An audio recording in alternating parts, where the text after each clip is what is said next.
सुबह सुबह सूरज की सुनहरी रोशनी रानू चिड़िया के घर में आ रही थी। रानू चिड़िया अपने बच्चों को आवाज देती है, गुड़िया गुड़िया कुकू उठो बच्चों, आज हमें आपके नानों के पास जाना है। नानों का सुनते ही दोनों बच्चे झट से उठकर बैठ जाते हैं। याहू, हम नानों के पास जा रहे हैं, हम नानों के पास जा रहे हैं, बहुत मजा आएगा, हम नानों पास जा रहे हैं, हम नानों वाले जंगल जाकर खूब एंजॉय करेंगे। थोड़ी ही देर में दोनों बच्चे तैयार हो जाते हैं।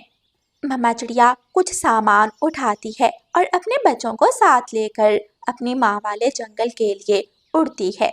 गुड़िया कुकू और मम्मा चिड़िया ऑटो स्टॉप पर जाकर बैठ जाते हैं। थोड़ी ही देर बाद ऑटो आ जाता है। वो सब ऑटो में बैठते हैं और अगला सफर शुरू करते हैं। कालू अंकल, ऑटो तेज चलाए, हमें जल्दी से हमारी नानों के पास पहुंचा दे। नहीं नहीं कालू भैया, आप आराम आराम से ही चले, ये तो बच्चे हैं। कालू कौवा ऑटो तेज करता है। जैसे ही वो घने जंगल में पहुंचते हैं, ऑटो आहिस्ता आहिस्ता रुकने लगता है। ऑटो खराब हो जाता है।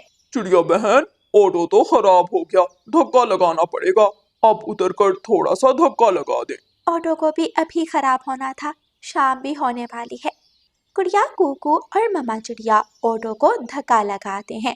ऑटो स्टार्ट होता है और थोड़ी दूर जाकर दोबारा बंद हो जाता है। मम्मा चिड़िया और बच्चे थक जाते हैं। और थोड़ा और धक्का लगा दे, बस होने ही वाला है। कौवे भैया, हम तो बहुत ज्यादा थक गए हैं, हम और धक्का नहीं लगा सकते। मम्मा चले, हम आगे का सफर उठकर कर लेते हैं। कौवे भैया, गुड़िया ठीक ही कह रही है, आपका ऑटो ना जाने कब ठीक होगा, हम आगे का सफर उठकर ही कर लेते हैं। मम्मा चिड़िया अपने बच्चों को साथ लेती है, सामान उठाती है, वो सब वहाँ से उड़ते हैं। थोड़ी देर ही उड़ने के बाद बच्चे थक जाते हैं। रात हो गई थी, जंगल में अंधेरा भी बढ़ रहा था। गुड़िया बेटी, आज तो हम बहुत बड़ी मुसीबत में फंस गए। अगर कालू कौवे का ऑटो खराब ना होता तो अब तक हम आपकी नानों के घर पहुंच चुके होते। मम्मा, अब क्या होगा, अब तो रात हो गई है। गुड़िया बेटी, रात के वक्त उड़ना खतरे से खाली नहीं, हमें रात इसी जंगल में गुजारनी होगी। मम्मा, मुझे डर लग रहा है। कुछ नहीं होगा मेरे बेटे, आपकी मम्मा आपके साथ है ना। मम्मा चिड़िया अपने दोनों बच्चों को लेकर एक घने पेड़ की डाल पर बैठ जाती है। थोड़ी देर बाद हवा चलने लगती है और साथ ही बारिश शुरू हो जाती है। मम्मा चिड़िया बहुत ज्यादा परेशान थी। थोड़ी दूर एक घर था। मम्मा चिड़िया अपने बच्चों को लेकर उस घर के दरवाजे पर जाती है और दस्तक देती है। कोई है? कोई इस घर में है? वो घर माही चील का था। माही चील घर का दरवाजा खोलती है, जिसे देखकर मम्मा चिड़िया बहुत ज्यादा डर जाती है। क्या ये घर आपका है? हाँ चिड़िया, ये घर मेरा ही है। आओ अंदर आ जाओ, अपने बच्चों को भी घर के अंदर ले आओ। क्यों बारिश में भीग रही हो? नहीं चील, हम कहीं और चले जाते हैं। चिड़िया, डरने की ज़रूरत नहीं है, मैं तुम्हें कुछ नहीं कहूँगी, तुम तो पहले ही मुसीबत में हो। मैं मुसीबत में फंसे पक्षियों की मदद करती हूँ, उन्हें नुकसान नहीं पहुँचाती। रानू चिड़िया चील की बातों में आ जाती है और अपने बच्चों को लेकर चील के घर में चली जाती है। इस कोने में बैठ जाओ, अपने बच्चों को भी अपने पास बिठा लो, मैं तुम्हारे लिए दाना लेकर आती हूँ। नहीं चील बहन, आपका बहुत बहुत शुक्रिया, आपने हमें अपने घर में जगह दी, दाना हमने खा लिया था, हमें भूख नहीं है। चिड़िया, तुम मेरी मेहमान हो, कुछ चाय पानी तो होना चाहिए, मैं अभी दूध लेकर आती हूँ, फिर आपको चाय बनाकर पिलाती हूँ। चील चिड़िया को घर में छोड़कर अपने घर से निकलती है। मम्मा, मैंने अपनी किताब में पढ़ा था कि चील आंटी छोटे बच्चों को खा जाती है। मम्मा, हमें चील का विश्वास नहीं करना चाहिए। बेटा कुकू, दिल तो मेरा भी बहुत डर रहा है, लेकिन अब हम क्या करें, बाहर तेज बारिश है, अगर बाहर गए तो हम बारिश में भीग जाएंगे। मम्मा, बारिश में भीग कर तो हम बच सकते हैं, लेकिन चील के तेज पंजों से हमें कौन बचाएगा? बच्चों की बातें सुनकर मम्मा चिड़िया भी डर जाती है। छोटी बहन, जल्दी से मेरे साथ आओ, मिर्ची और मसाला भी ले लेना। चिड़िया हमारे जाल में फंस चुकी है। भूख तो मुझे भी बहुत ज्यादा लगी हुई है। बारिश के ठंडे ठंडे मौसम में चिड़िया का शोरबा पीने का तो मजा ही आ जाएगा। बड़ी चील अपनी छोटी बहन छोटी चील को लेकर अपने घर वापस आती है। अरे अरे, कहाँ गई वो चिड़िया? मैं तो उसे यहाँ ही छोड़ कर गई थी। भाग गई। बड़ी बहन, वो भाग गई है। वो चिड़िया बहुत सियानी निकली। रानू चिड़िया अपने बच्चों को लेकर थोड़ी दूर पेड़ के पत्तों में छुपी बैठी थी। देखा मम्मा, वो चील दूसरी चील को अपने साथ लेकर आई है। अगर हम वहाँ से ना भागते तो अब तक दोनों चीलें मिलकर हमें कच्चा खा जाती। गुड़िया बेटी, हमने ठीक समय पर ठीक फैसला किया, लेकिन अब हमें ज़्यादा देर यहाँ रुकना नहीं चाहिए। वो चीलें हमारा पीछा भी कर सकती हैं। चिड़िया और बच्चे वहाँ से उड़ते हैं। थोड़ी दूर पहाड़ के पास एक गुफा थी। वो सब गुफा में पहुँच जाते हैं। गुड़िया और कुकू, रात गुजारने के लिए ये जगह बहुत सुरक्षित है। यहाँ ना तो बारिश का पानी है और ना ही तेज हवा।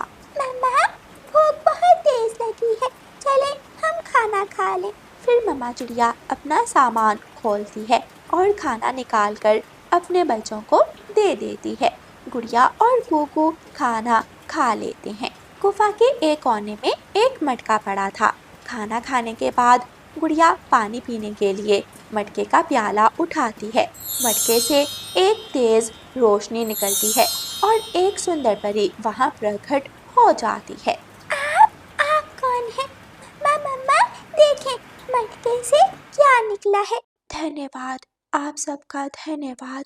मेरी जान बचाने के लिए एक जालिम भूत ने मुझे इस मटके में कैद कर दिया था। मैं कई सालों से इंतजार कर रही हूँ कि कोई मटके का ढक्कन उठाए और मुझे इस मटके से बाहर निकाले। सुंदर परी, शायद ऊपर वाले ने हमें आपकी मदद करने ही गुफा में भेजा था।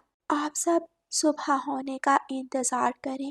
जैसे ही सुबह होगी मैं आपको अपने जादुई कालीन पर बिठाकर आपकी नानों के जंगल छोड़ आऊंगी। फिर गुड़िया और कुकू सुंदर परी से बातें करते रहते हैं। सुबह हो जाती है। सुंदर परी अपना जादुई कालीन हवा में उड़ाती है। गुड़िया, कुकू और उनकी मम्मा जादुई कालीन पर बैठ जाते हैं और सुंदर परी उन सबको नानों के घर पहुंचा देती है। दोस्त, क्या आप हमसे दोबारा मिलने आओगी? हाँ, क्यों नहीं। मैं झरने पर आपका इंतजार करूंगी। आपने तो मुझे उस मटके से आजाद किया है। मैं आपकी दोस्ती कैसे छोड़ सकती हूँ। फिर सुंदर परी वहाँ से चली जाती है। मम्मा चिड़िया, गुड़िया और कुकू नानों के घर चले जाते हैं। बच्चों, मैं तो कल शाम से आपका इंतजार कर रही हूँ। मैंने खिचड़ी बना कर रखी थी। फिर गुड़िया की नानो सबको खिचड़ी देती है। सब खिचड़ी खाते हैं। फिर रानो चिड़िया अपनी माँ को रास्ते की सारी बात बताती है कि कैसे कालू कौवे का ऑटो खराब हो गया और वो चील के घर चले गए, और फिर कैसे सुंदर परी मटके से आजाद हुई और सुंदर परी ने उन्हें अपने जादुई कालीन पर वहां पहुंचा दिया। दूसरे दिन गुड़िया और कुकू अपनी नानों के जंगल घूमने जाते हैं। वो अपने दोस्तों से मिलते हैं और फिर झरने पर सुंदर परी से मिलने जाते हैं।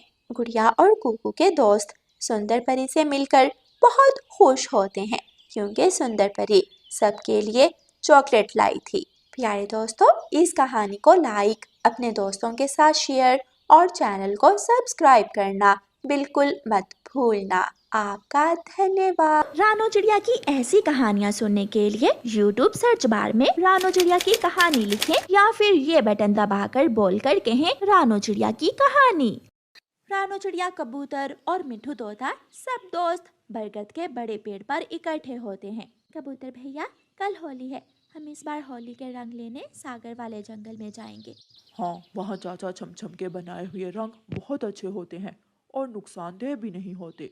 मैं तो रास्ते से बड़ी पिचकारी और मिठाई भी लूंगा। तो फिर बताएं कब जाना है? मैं अपने घर बता कर आता हूँ और फिर हम सब चले जाते हैं। फिर वो सब दोस्त अपने अपने घरों को चले जाते हैं। बच्चों, क्या आपको मालूम है कल कौन सा दिन है? नहीं मम्मा, क्या कल कोई खास दिन है? हाँ बच्चों, कल से होली शुरू हो रही है।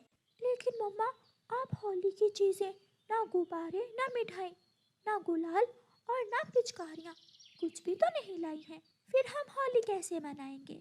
मैं, कबूतर और तोता हम सब सागर वाले जंगल जा रहे हैं होली की चीज़ें लेने। जब तक मैं होली की चीज़ें लेकर आती हूँ, आप दोनों बहन भाई नदी से जाकर मुंह हाथ धोआओ। फिर गुड़िया और कुकू नदी पर चले जाते हैं और मम्मा चिड़िया अपने दोस्तों की तरफ चली जाती है। थोड़ी ही देर बाद तोता और कबूतर भी आ जाते हैं और वो सब सागर वाले जंगल की तरफ अपना सफ़र शुरू करते हैं। रास्ते में उन्हें कालू कौवा और गोरी कौवी मिल जाते हैं। कौवे और कौवी, हम सब होली की चीज़ें लेने सागर वाले जंगल जा रहे हैं, क्या तुम भी हमारे साथ चलोगे? चिड़िया, ऐसे फजूल कामों के लिए हमारे पास टाइम नहीं है, जाओ तुम ही जाओ। कल अगर हमारे पास आए तो हम तुम्हें कोई चीज नहीं देंगे। जाओ जाओ, अपना काम करो, हम भी होली की चीजें ले आएंगे। चिड़िया, कबूतर और तोता गोरी और कालू से और कोई बात किए बिना ही वहाँ से चले जाते हैं। कालू, उस मोटी चोंच वाले तोते की सारी चीजें चोरी करनी है आज रात। बड़ी बातें कर रहा था, मैं भी देखता हूँ कि कल होली कैसे मनाता है ये मोटी चोंच वाला। वो सब दोस्त सागर वाले जंगल पहुँच जाते हैं। चाचा छमछम अपनी होली के सामान की दुकान सजाए बैठा था। हर तरह के रंग बिरंगे गुलाल और कई दूसरी नई नई चीजें इस बार चाचा छमछम ने लाकर रखी हुई थी। चाचा छमछम, मुझे हर रंग का गुलाल और मेरे बच्चों के खेलने के लिए कुछ चीजें दे दें। इस तरह कबूतर और तोता भी अपनी अपनी चीजें ले लेते हैं। मेरे रंग बहुत अच्छे हैं, मैं खुद घर में ये रंग तैयार करता हूँ, ना इनमें केमिकल है और ना ही ये नुकसान पहुँचाते हैं। चिड़िया, कबूतर और तोता अपनी अपनी चीजें लेकर वहाँ से वापस उड़ते हैं। आधे रास्ते में जाकर एक उल्लू उनका रास्ता रोक लेता है। होली की चीजें मुझे दो, वरना मैं तुम्हारी चीजें छीन लूंगा। तोते भैया, जल्दी ना करना, हम इस उल्लू को किसी न किसी तरह धोखा देकर यहाँ से निकल जाएंगे। फिर चिड़िया उल्लू से कहती है, उल्लू जी, हमारे पास गुलाल है, गुब्बारे हैं, कुछ तोहफे, बच्चों के लिए पिचकारियाँ हैं, लेकिन हम मिठाई लाना भूल गए हैं। आप यहाँ बैठकर हमारा इंतज़ार करें, हम मिठाई लेकर आते हैं, फिर आप हमारी चीज़ें छीन कर ले जाना। मैं तो मिठाई ही छीनूंगा तुमसे, जाओ तुम सब जल्दी जल्दी से मिठाई लेकर आओ, मैं फिर मिलूंगा तुमसे। रानो चिड़िया उल्लू को उल्लू बना देती है और वो सब वहाँ से निकल जाते हैं। वो सब सुरक्षित अपने जंगल पहुँच जाते हैं। रानो चिड़िया के बच्चे अपनी चीजें देखकर बहुत खुश होते हैं। मम्मा, मिठाई भी लाई है आप? हाँ तो और क्या, मिठाई के बिना होली के रंग सब फीके होते हैं। गोरी कौवी और कालू कौवा अपने घर के बाहर बैठे तोते को जाता हुआ देख रहे थे। कालू जी, देखो देखो, वो तोते का बच्चा आ गया है दूसरे जंगल से चीजें लेकर। मैं अभी मामा जी को बुला कर लाता हूँ और हम सब मिलकर तोते को रस्सियों से बांधकर नदी में फेंक देंगे और तोते की लाई हुई होली की सारी चीजें चुरा लेंगे। कालू कौवा अपने मामा जी के पास जाता है। मामा जी, मेरे साथ चले, आज रात हमने तोते के घर चोरी करने जाना है। चोरी करने? लेकिन भांजे, क्या चोरी करने जाना है? हम तोते के घर होली की चीजें चोरी करने जाएंगे। रात हो जाती है। हरियाली, होली का सामान लाकर मेरे पास रख दो, मुझे डर है कि कहीं कोई चोर हमारी चीजें ना चुरा कर ले जाए। मिठू जी, मैंने सारी चीजें अलमारी में रख दी हैं। मेरी लाठी कहाँ है? वो भी मैंने आपके घोंसले के पास ही रख दी है। आधी रात को गोरी कौवी, कालू कौवा और कालू का मामा सब तोते के घर की तरफ जाते हैं। मामा जी, मैं जाकर देखता हूँ कि तोता सोया हुआ है या जाग रहा है। हाँ, तुम जाकर देखो और फिर हम तोते को रस्सी से बांधकर नदी में फेंक आएंगे।